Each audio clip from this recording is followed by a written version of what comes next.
मालेगावातील एका चिमुकलीवरती अत्याचार झाला, हत्याही झाली आणि त्यानंतर नागरिकांमध्ये आता तीव्र संताप दिसतोय। या घटनेचा निषेध म्हणून आज संतप्त नागरिकांनी मालेगाव बंदची हाक दिलेली आहे।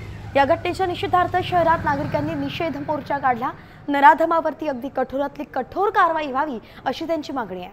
आरोपीला फाशीची शिक्षा व्हावी यासाठी सगळ्याच स्तरांतून आवाज उठवला जातोय। याचा आढावा घेतला आमचे प्रतिनिधी अजय सोनवणेंनी। पाहूया। डोंगराळ येथील घटनेच्या निषेधार्थ आज मालेगावात बंद पुकारलेला आहे।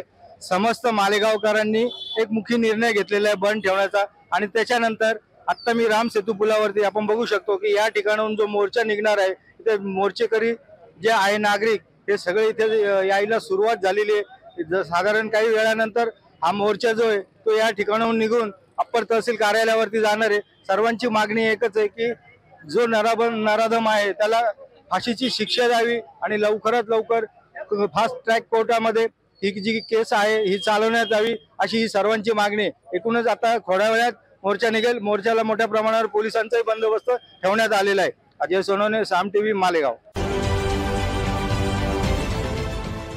देश विदेशातील प्रत्येक घडामोडींचे लाईव्ह अपडेट मिळवण्यासाठी आता साम टीव्हीच्या सर्व सोशल मीडिया प्लॅटफॉर्मला लाईक, फॉलो आणि सबस्क्राईब करा। तसंच सर्व नोटिफिकेशनसाठी बेल आयकॉन प्रेस करायला विसरू नका।